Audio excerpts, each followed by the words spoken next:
Yo, welcome back, Will. What do we got today, man? We have got the Sunny King Criterium, the king of crits, as it's known down in Anniston, Alabama.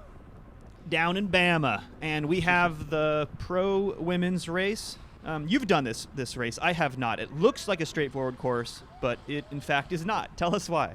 Right, yeah, it's a box, but the start-finish straight is uphill, and then on that back straight you're going to have the downhill there. It's also got a pretty good headwind into the start-finish, and the third corner has a lot of choppiness, and it kind of narrows down into that second-to-last straight. So there are some tricky points on the course that make this race pretty interesting every time. There seems to be a super hard race, and then some sort of flavor in, let's say, a breakaway that goes at the end. Yeah, you told me this. The way this usually goes down in the men's field is like it bunches up down at the bottom, it gets strung out in the uphill, it bunches up, it gets strung out, and then eventually it just starts to fall apart because everyone just gets so shelled at the end of the race. Is that right? Does that sound about right? Yeah, that's usually the case unless there's a particularly motivated sprint team. Speaking of motivated, look at Rebecca here on the right, lap number 1. So let's talk about Rebecca. She is such a superstar. She has fitness for days. She's doing a lap 1 attack with no teammates. This is on Winston-Salem, right? Right. Yeah, this is her first real race for Winston-Salem this year. And yeah, we got her on the team, which is super exciting. She's actually former teammates with the Kingdom Elite squad, which you'll see in the purple here. But she is super strong on the bike. Yeah, guys, this is uphill into a headwind. So that's what makes this finish so deceptive because, you know, we've talked about like in a crit race, first to the final corner wins the race. Well, maybe not in this case when you're going, 1,000 watts up a hill into a headwind. It turns that 200 meters or 250 meters into something that feels like 400 or 500 meters. So you have to keep that in mind, and that might impact how the end of this race shakes out. But Rebecca isn't particularly interested, by the looks of it, in a field sprint. It looks like she's trying to spend more time off the front. Am I wrong there?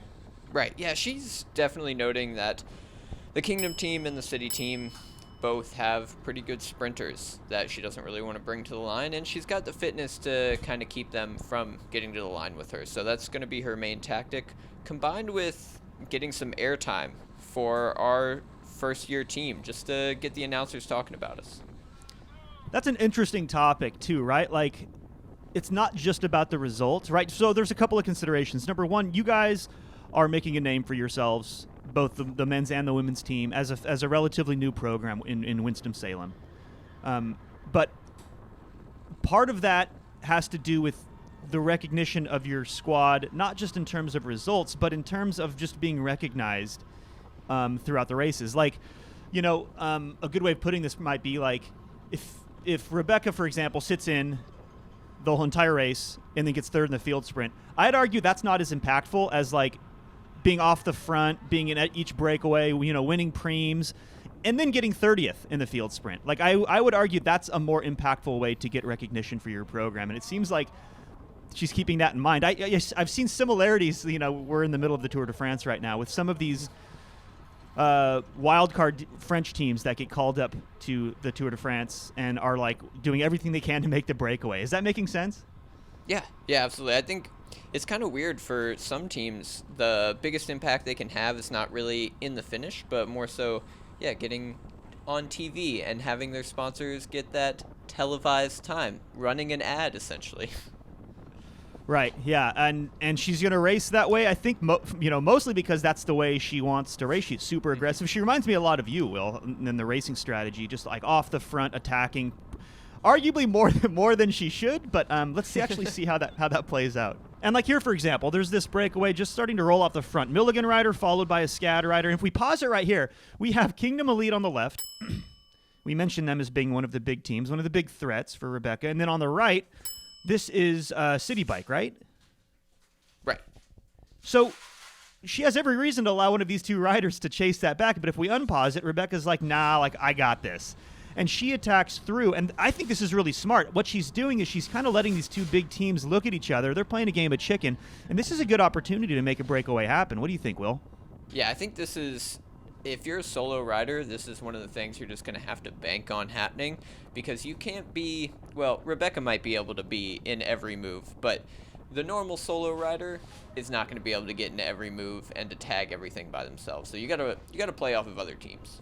100%. She does a good job here, and I think you touched on it, but I think it's worth repeating. Like, there's this interesting thing too. Rebecca's so fit that she has the ability to kind of just do one after another, right? We talked about that as her strategy. We talked about that as a good opportunity to get exposure for Winston-Salem, but also, like, you can potentially follow a lot more moves than a less fit rider does. For example, if I'm in one of these high-level races, I go for a breakaway.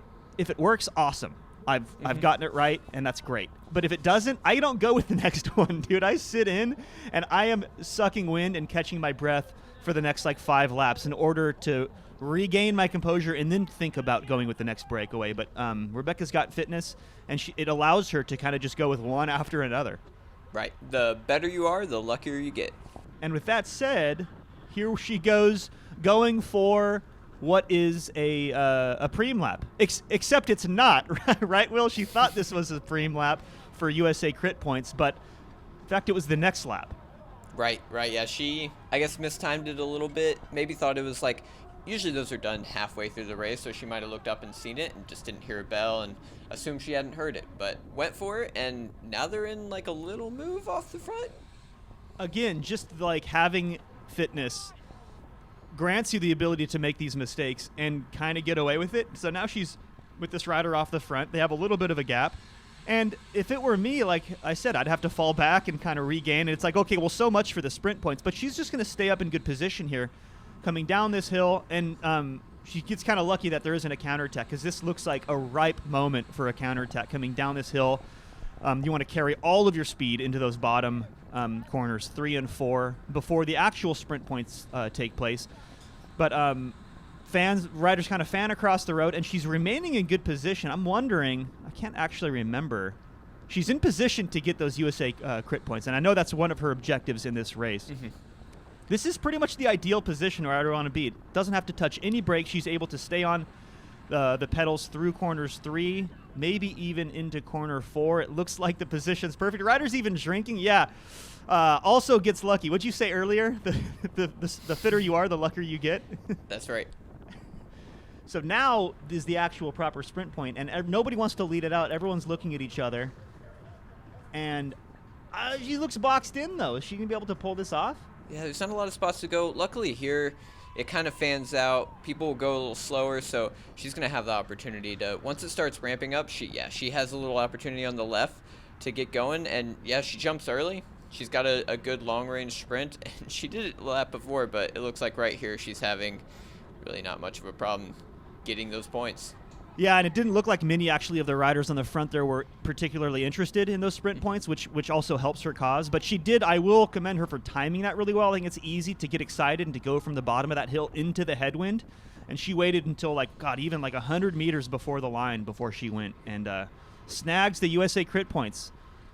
Is she tired? Probably not. Let's find out. Okay, now we're deep into this race. Right towards the end, 13 kilometers to go. We have a couple of riders, looks like rolling off the front. Couple more in front of them. This looks threatening. Will, tell me what's going on. Yeah, we've got 2 Milligan riders creeping off the front of the race.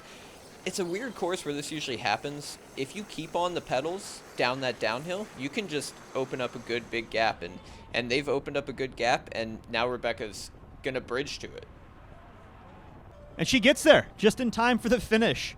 Here we are coming in to 1 lap to go. We're a group of 4 off the front with plenty of daylight. I think they have, they have enough. They have enough of a gap where they're not worried about getting caught from behind. They can even play some of those cat and mouse games. But the composition's important here, Will. So tell us who's on front. Yeah. So on the front there is Sam from Milligan, and she's got a teammate, Michaela, in this breakaway also. So that's the only team with 2 represented, and they're going to ride the break. Having 2 of the same team in the break can be bad. It can be a death sentence for a break. Like, they'll just shut it down. But in this case, it's actually really good because there's one teammate that's going to work, and the other one is maybe going to sit in a little bit more, but overall is going to do some good work. And right here, Rebecca is going to move to the back of the group coming into those last two corners, which I think is an interesting move.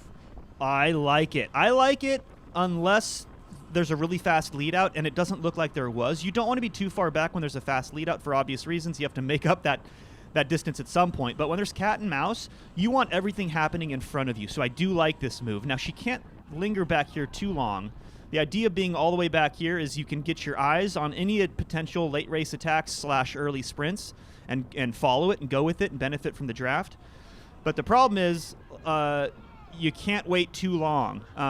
And what she could have done is gotten, a good run at this group and come past them with some speed. Instead, she waits. And I'm thinking, like, she's got to go now. She's a little bit boxed in. And by the time this rider goes, it's just there's not enough space left. There's not enough room on the road. And I think she's making probably better power and more speed than these other ladies. But she just started her sprint a little bit too far back. So she made up a little bit of ground on the Milligan rider. And she does sneak out second, but unable to lock down first, I think purely from positioning, not because of power. Rebecca's got so much fitness. She just had to piece the end together there to get the win, but still an amazing result that netted her the USA Crits overall, right? Yeah, it was a really well-timed sprint from Sam there, but it was cool to see Rebecca, solo rider, getting all those points during the day and leading USA Crits after Sunny King. Super dynamic race. Rebecca, thank you for sharing your footage. Please continue recording. And we would love to cover more women's races. So don't forget, there's a link down in the description to submit your footage. And Rebecca, next time you're out there kicking ass, feel free to come on and do commentary with us. Be awesome to share your perspective firsthand. Thanks for watching. Will, as always, thanks for coming on, man. Thanks, Jeff.